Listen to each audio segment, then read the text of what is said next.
तो दोस्तों, क्या कल फिर से स्टॉक मार्केट एक बड़ी क्रैश की तैयारी कर रहा है या फिर एक फ्लैट ओपनिंग यहां पर आपको दिख सकती है? ये सारी चीजों पे इस वीडियो में हम बात करने वाले हैं। देखिए, पहले तो बात कर लेते हैं ये यूएस ईरान की वॉर में अभी जो लेटेस्ट है वो चल क्या रहा है। देखिए, एक चीज तो समझ आ रही है कि ट्रंप जो है वो अभी ईरान से जो वॉर है वो जो जैसे सोच रहे थे वैसे होगी, वैसे वॉर ये नहीं चल रही है। और सबसे बड़ा जो लिंक है यहाँ पर वो स्ट्रेट ऑफ हॉर्मुज है, जहां से 20% तेल निकलता है। वो सबसे ज्यादा इंपॉर्टेंट और यूएस के लिए एक सबसे बड़ी प्रॉब्लम यहां पर बनी हुई है, जिसमें उन्होंने पहले बोला कि हमने कंट्रोल ले लिया है। पहले आज से एक हफ्ते पहले बोला कि हमने जीत लिया ये जंग, हमारे पास सारा कंट्रोल है, वो सारी शिप्स निकल सकती है, कोई दिक्कत वाली बात नहीं है। फिर एक दो दिन में उन्होंने बोला कि भाई हमारे को जो नेटो की और कंपनी कंट्रीज हैं उनकी हेल्प चाहिए ताकि हम खुलवा सकें, उन्होंने मना कर दिया। फिर ट्रम्प ने बोला कि नहीं नहीं, हमें किसी की हेल्प नहीं चाहिए, हम वैसे ही जीत रहे हैं, हमारे पास कंट्रोल आ चुका है, अब सारी शिप्स निकल सकती हैं। उसके बाद उन्होंने बोला कि इनकी नेवी की जो 3-4 शिप्स जाएंगी और वो सारे तेल के जितने भी टैंकर्स हैं उनको निकलवाने में हेल्प करेगी। अब लेटेस्ट यहां पर क्या हुआ है, ट्रंप ने 48 आवर्स का अल्टीमेटम दिया है ईरान को कि चुपचाप स्ट्रेट ऑफ हॉर्मुज खोल दो, नहीं तो आपके पावर प्लांट्स पे अटैक करना हम शुरू कर देंगे। जो कि और फर्दर एस्केलेशन दिखा रही है कि इस वॉर में रुकने का नाम अभी नहीं ले रहा है। वहां पर ईरान ने क्या बोला है इस पे? ईरान ने बोला है तुम हमारे पावर प्लांट्स पे अटैक करोगे तो हम भी पावर प्लांट्स पे अटैक करेंगे, हम भी तुम्हारे को छोड़ने वाले नहीं हैं। तो किसी भी तरीके की धमकी से ईरान यहां पर डरते हुए नजर नहीं आ रहा है और इसका सीधा असर हमारी स्टॉक मार्केट पे लगातार हो रहा है। अगर कोई भी पार्टी पीछे नहीं हटेगी तो वॉर जो है वो लंबा चलता रहेगा और किसी भी तरीके की जो राहत है तेल की कीमतों में वो यहां पर नहीं मिलने वाली है। और उसमें सबसे बड़ा रोल ये स्ट्रेट ऑफ हॉर्मुज का रहने वाला है। अभी पॉजिटिव न्यूज क्या है? ईरान ने बोला कि हॉर्मुज ओपन है सबके लिए, सिर्फ एनिमी लिंक्ड शिप्स को छोड़ के। अब इस एनिमी में सिर्फ यूएस इजराइल आती है, ये सारी मिडिल ईस्ट कंट्रीज आती हैं, ये कुछ कहना मुश्किल है। लेकिन दिक्कत यहां पर क्या है कि ये इतना सब बोलने के बाद भी कोई भी ऑयल का टैंकर वहां से नहीं निकल रहा है, क्योंकि इंश्योरेंस कंपनीज उन ऑयल टैंकर्स को इंश्योरेंस देने से अभी मना कर रही है, क्योंकि उनको डर है कि भाई वहां पर उस रीजन में पूरा वॉर का माहौल बना हुआ है, एक भी इधर उधर से आके ड्रोन पड़ गया तो वो पूरा उनका बहुत बड़ा नुकसान हो सकता है। तो सबसे बड़ा डर यहाँ पर इसी चीज का बना हुआ है। अभी पिछले 2 दिन से ऑयल मार्केट बंद है तो यहाँ पर ऑयल पे इसका असर नहीं आ रहा है। तो कल सुबह हमारी इंडियन मार्केट ओपन होने से पहले ये क्रूड ऑयल की मार्केट ओपन हो जाएगी, सुबह 6-7 बजे ओपन हो जाती है, तो वहां से एक इंडिकेशन मिल जाएगा कि सुबह जो हमारा गिफ्ट निफ्टी फ्राइडे को बंद होते हुए दिखा रहा था, अभी गिफ्ट निफ्टी आप देखोगे तो 22,800 की ओपनिंग दिखाते हुए नजर आ रहा है। यानी कि हमारा जो बंद हुआ है अभी उससे लगभग 1.5-2% डाउन पे निफ्टी यहां पर ओपनिंग सजेस्ट करते हुए नजर आ रहा है। लेकिन इसमें 2 दिन में जो हुआ है वो अकाउंट फॉर नहीं किया गया है। इसमें 36 बार ट्रंप ने बोला है कि मैं सीज फायर कर रहा हूं, बंद होने वाली है। अभी कल फिर से उन्होंने बयान दिया कि मेरे को सीज फायर नहीं करना है। ईरान ने 6-7 शर्तें रख दी हैं जो कि प्रैक्टिकली मुझे नहीं लगता यूएस कभी भी मानेगा कि हमारे को सीज फायर करने में कोई दिक्कत नहीं है। लेकिन ये हमारी 6 लिस्ट है जिसको अगर आप पूरा कर दोगे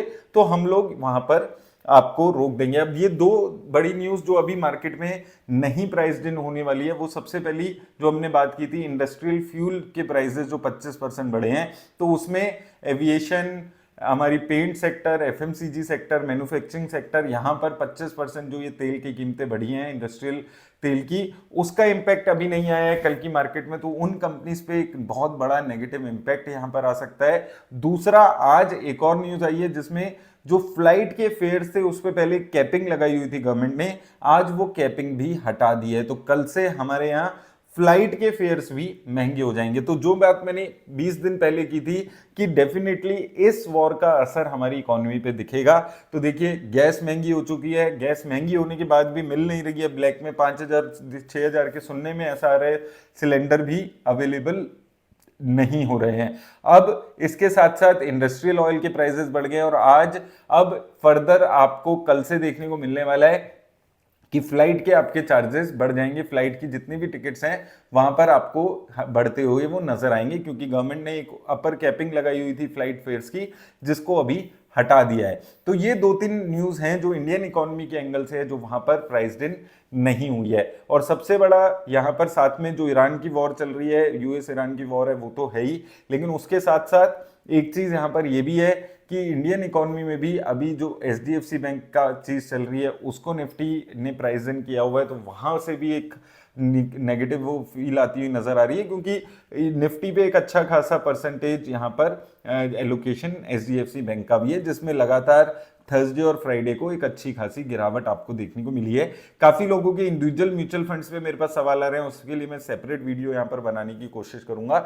लेकिन अभी कल जो स्टॉक मार्केट है वो या तो फ्लैट रहने वाली है मैक्सिमम, या फिर आपको गिरावट भी देखने को मिल सकती है।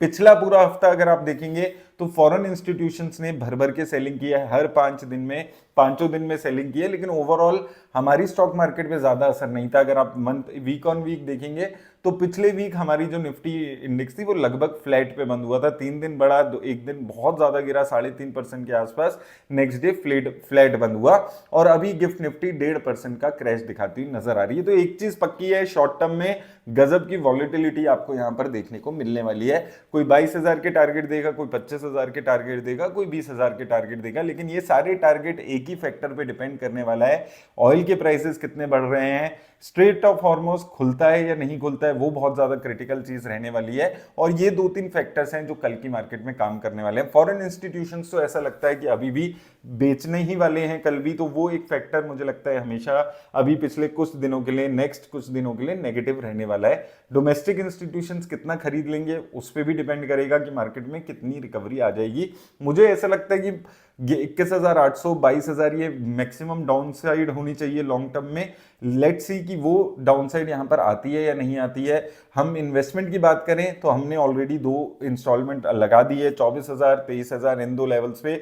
अब किसी ने 23,000 पे लगाई होगी, किसी ने 23,200-300 पे लगाई होगी, लेकिन डेफिनेटली एक चीज है जो यहां पर एक वॉलेटिलिटी आपको अगले कुछ दिनों में देखने को मिलने वाली है। और अभी जो ऐसे सिचुएशन चल रही है, ये वॉर नियर टर्म में खत्म होने का कुछ चीजें नहीं दिख रही है। अगर बैक चैनल्स में बातें चल रही हैं जो कि बाहर नहीं आ रही तो अलग बात है, लेकिन जैसे अभी एस्केलेशंस चल रही हैं, जैसे एक दूसरे पे अभी भी जितने वार हो रहे हैं, उसके हिसाब से दिख नहीं रहा है कि ये नियर टर्म में वॉर खत्म होती नजर आ रही है। और ये ऐसी वॉर है जिसका हमारी इकोनॉमी पे भी, चाहे हम कितनी भी बातें कर लें, बहुत ज्यादा असर आपको देखने को मिल रहा है। जिसमें पहले हमारे एलपीजी के गैसेस के प्राइस बढ़े थे, अब इंडस्ट्रियल ऑयल के प्राइसेस बढ़ चुके हैं, और इसके साथ साथ फ्लाइट के प्राइसेस यहाँ पर कल से बढ़ने वाले हैं। तो हमारे यहाँ भी महंगाई की जो दरें हैं वो बढ़ना शुरू हो गई। और एक चीज आपको समझनी होगी, अगर इकोनॉमी अच्छी नहीं चलेगी तो स्टॉक मार्केट भी उससे काफी रिलेटेड रहने वाली है। थोड़ा बहुत चल भी जाएगी तो बहुत ज्यादा फर्क नहीं पड़ेगा।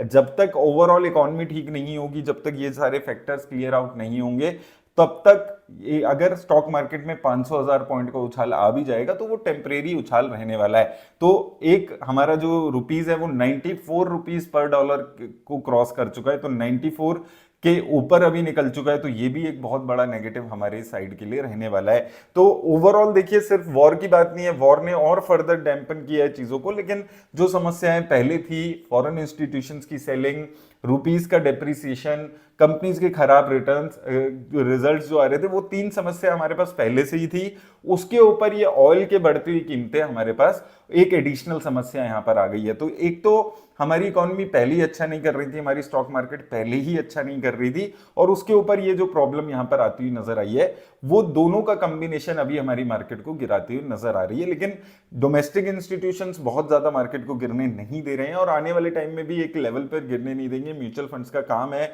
अगर बहुत सारे लोग पैसा निकाल लेंगे तो आपको दिखेगा कि जितनी मार्केट गिरती है, मैंने एक बार ही आपको वो नंबर्स भी दिखाए थे कि जितनी मार्केट गिरती है लोग पैसा निकालना शुरू कर देते हैं। तो इसलिए बहुत ज्यादा मुझे लगता है कि सपोर्ट मिलने वाला है डोमेस्टिक इंस्टीट्यूशन से अभी भी लगातार, और आने वाले टाइम में भी। तो मार्केट में 22,000 21,800 के मैक्सिमम लेवल यहां से डाउन साइड के नजर आते हैं। वो भी आएंगे नहीं आएंगे, ये अभी कल सुबह भी एक आइडिया इसका मिल जाएगा कि जब क्रूड ऑयल के प्राइसेस ओपन होंगे। लेकिन ओवरऑल मार्केट में हाई वॉलेटिलिटी आपको देखने को मिलने वाली है, और बहुत ज्यादा जल्दबाजी करके पैसा लगाने की जरूरत नहीं है कि भाई ये लेवल्स आ गए अब तो मैं सारा पैसा लगा दूंगा। इसलिए हमने 1-2 वीक में पैसे लगाए थे पिछले हफ्ते। मैंने खुद भी कुछ पैसा इन्वेस्ट नहीं किया है और ना मैंने किसी को बोला था कि आप इन्वेस्ट करिए, क्योंकि ऑलरेडी कुछ पैसा हमने यहाँ पर लगा दिया है। सारा पैसा लगाकर बैठेंगे तो अगर मार्केट 22,000 चली गई तो बहुत ज्यादा दुख होगा कि यार मैंने तो 23,000 पे सारा पैसा लगा दिया या 23,500 पे ही सादा पैसा लगा दिया। तो वो चीजों का आपको थोड़ा सा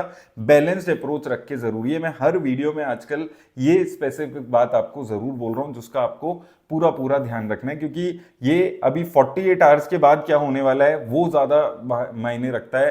कि अगर ये जो धमकी दी है ट्रंप ने 48 आवर्स के बाद, अगर वो पावर प्लांट्स पे अटैक करेंगे, वहां से ईरान अगर उनके पावर प्लांट्स पे अटैक करेगा तो और भी ज्यादा चीजें खराब हो सकती हैं। और मिडिल ईस्ट पूरा अगर आप देखेंगे तो पूरा ही आपका ये ऑयल एंड गैस वाला इलाका है। अगर वहां पर ये एक दूसरे के प्लांट्स, पावर प्लांट्स पे अटैक होने लगा तो और ज्यादा चीजें मार्केट में खराब हो सकती है।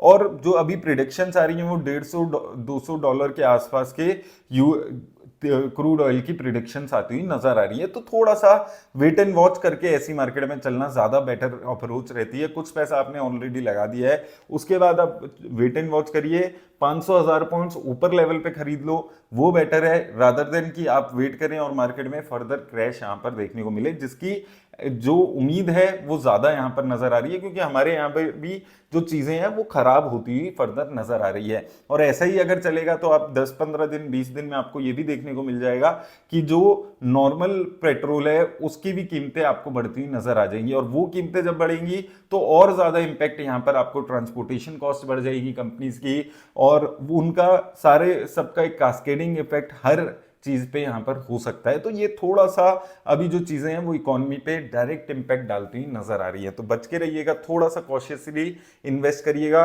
मार्केट अगर एक आधे दिन 1-2% इंक्रीज भी हो जाती है तो फोमो में आकर आपको उस वक्त में भी सारा पैसा नहीं लगाना है। इस फीलिंग में नहीं आना कि यार मैंने मिस आउट कर दिया। आपने मिस आउट नहीं किया, आपने कुछ पैसा लगा दिया है, बॉटम कोई भी नहीं पकड़ सकता है, थोड़ा और ऊपर जाएगा। देखिए 26,000 है अभी भी टॉप, ऐसा नहीं है कि अगर आप 23,000 पे पैसा लगा दिया है या आपने 24,000 पे लगा दिया है तो आपने कुछ गलत कर दिया है। अगर आपने 26,000 पे लगाया है, इतना पैसा आपने एसआईपी के तरीके से, कुछ पैसा अगर आप 24,000 23,000 पे लगा पाए हैं तो ये अच्छी बात है। अगर यहां से और फर्दर गिरती है 22,500 22,400 के लेवल्स पे आती है तो एक इंस्टॉलमेंट, जो नेक्स्ट इंस्टॉलमेंट जाएगी वो उस पे जाने के लिए अपना वेट करिएगा। उम्मीद करता हूं आपको हेल्प मिलेगी। धन्यवाद।